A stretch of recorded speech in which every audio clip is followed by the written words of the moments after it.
Hi friends, இன்றைக்கி இந்த topic பார்க்க போகிறோம்னா குரூப் 2 அண்ட் குரூப் 4க்கான தமிழ்.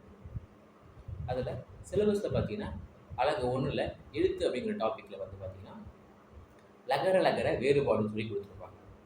இது வந்து புக்கில் பார்த்தீங்கன்னா மைமொழி எழுத்துன்னு சொல்லி மொத்தமாக கொடுத்துருப்பாங்க. மொத்தம் 8 கொடுத்துருப்பாங்க. இதுதான் சிலபஸில் தனித்தனியாக கொடுத்துருக்காங்க. லகர லகர வேறுபாடு, ரகர ரகர வேறுபாடு, இந்த மாதிரி தனித்தனியாக கொடுத்துருக்காங்க. இப்போ அதை பற்றி மொத்தமாக பார்ப்போம்.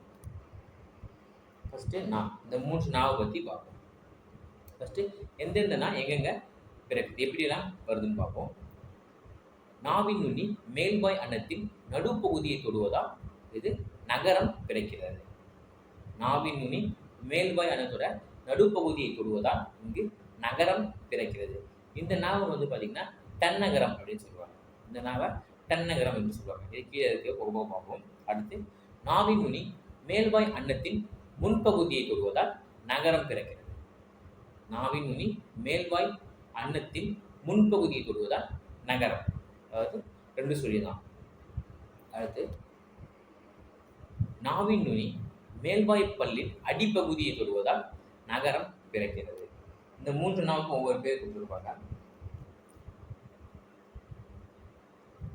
இந்த 3 நாள் பார்த்தீங்கன்னா என்ன எழுத்து கொடுத்துருக்காங்க, அதாவது 3 சொல்லி நான் ஓகேங்களா. இதுக்கு என்ன எழுத்துன்னா ட, அதாவது இட்டுக்கு இன், இத்துக்கு இந்து, இருக்கு இன். இந்த என்ன எழுத்துக்களை கொண்டு வந்து பார்த்தீங்கன்னா தகரத்தை அடுத்து வரும் நகரம் தன்னகரம் சொல்லுவாங்க.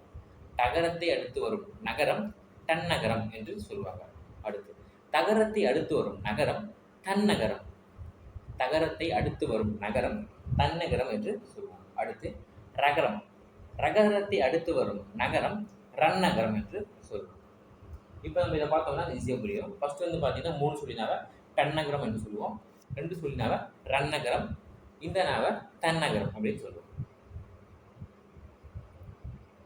சொற்களில் நான இடம்பெறும் வகை எங்கெங்கெல்லாம் இந்த நாலாம் வரும் பார்த்தீங்கன்னா டா என்னும் எழுத்துக்கு முன் இன் வரும். அதாவது 3 சொல்லின்னு தான் வரும். டா என்ற எழுத்து வருதுன்னா அங்கே 3 சொல்லின்னு தான் வரும். கண்டம், வண்டி, நண்டு. அடுத்து ரா என்னும் எழுத்துக்கு முன், ரா என்ற எழுத்து வந்ததுன்னா அதுக்கு முன்னாடி வந்து பார்த்தீங்கன்னா 2 சொல்லிட்டு தான் வரும். மன்றம், நன்றி, கன்று, பன்றி, இந்த மாதிரிலாம் வரும். அடுத்து நகரம் வரவேண்டிய இடத்தில் நகரம் எழுதப்படுமானால் அங்கே பொருள் மாறும். எடுத்துக்காட்டு பாருங்க, வானம் 3 சொல்லினானா வெடி அப்படின்ற ஒரு பொருள் இருக்கு. 2 சொல்லினானா ஆகாயம். அது மாதிரி பனி 3 சொல்லி நீக்கு வேலை, 2 சொல்லி நீக்கி குளிர்ச்சி என்று பொருள். அடுத்து லகர லகர வேறுபாடு, லகர லகர ழகர, இந்த 3 லாவை பற்றி பார்ப்போம். ஃபர்ஸ்ட் ல, அதாவது சின்ன லான்னு சொல்லுவோம். ல நான் மேற்பற்களின் அடியை தொடுவதால் லகரம் தோன்றும். சரிங்களா, நாக்கு வந்து பார்த்தீங்கன்னா மேல்பல்லின் அடியை தொடுவதால் லகரம் தோன்றும். இதெல்லாம் வந்து பார்க்க வா மாதிரி இருக்கிறதால இதை வகர லகரம் என்று சொல்லுவோம். இதெல்லாம் வந்து பார்த்தீங்கன்னா பார்க்கறதுக்கு வா மாதிரி இருக்கும், அதனால இதை வகர லகரம் என்கின்றோம். அடுத்து ல நான் மேல் அன்னத்தின் நடுப்பகுதியை தொடுவதால் லகரம் தோன்றும். இதெல்லாம் வந்து பார்த்தீங்கன்னா பொது லகரம் என்று சொல்றாங்க. இந்த லாவை பொது லகரம் என்று சொல்வோம். இது நா போல இருப்பதால் நகர லகரம் என்று கூறுவர். இந்த லா வந்து பார்க்க நா மாதிரி, அதாவது 2 சொல்லி நா மாதிரி இருப்பதால் இதை நகர லகரம் என்று சொல்வோம், பொது லகரம் என்று சொல்லலாம்.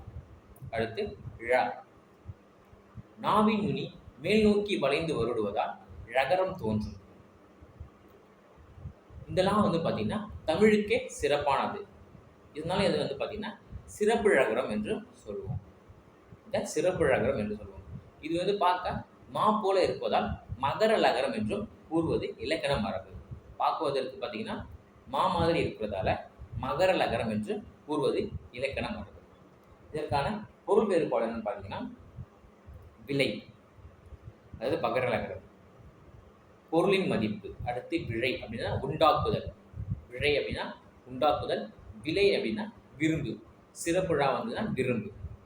அடுத்தது இலை, செடியின் இலை இலைன்னு சொல்லுவோம். அடுத்து இழை அப்படின்னா விழிந்து போதல், இழை அப்படின்னா நூல் இழைய இழைன்னு சொல்லுவோம். அடுத்து ரகர ரகர எழுத்துக்கள். சிலபஸில் பார்த்தீங்கன்னா இங்கே ஃபர்ஸ்ட் ஒன்று பார்த்து பார்த்தீங்களா, சிலபஸில் 2 நாள் தான் கொடுத்துருப்பாங்க. அதாவது டன்னகரமும் ரன்னகரமும் தான் கொடுத்துருப்பாங்க. தன்னகரம் கொடுத்துருக்க மாட்டாங்க சிலபஸில். நமக்கு புக்கில் பார்க்கறதால 3 சேர்த்தே பார்த்துக்குவோம்.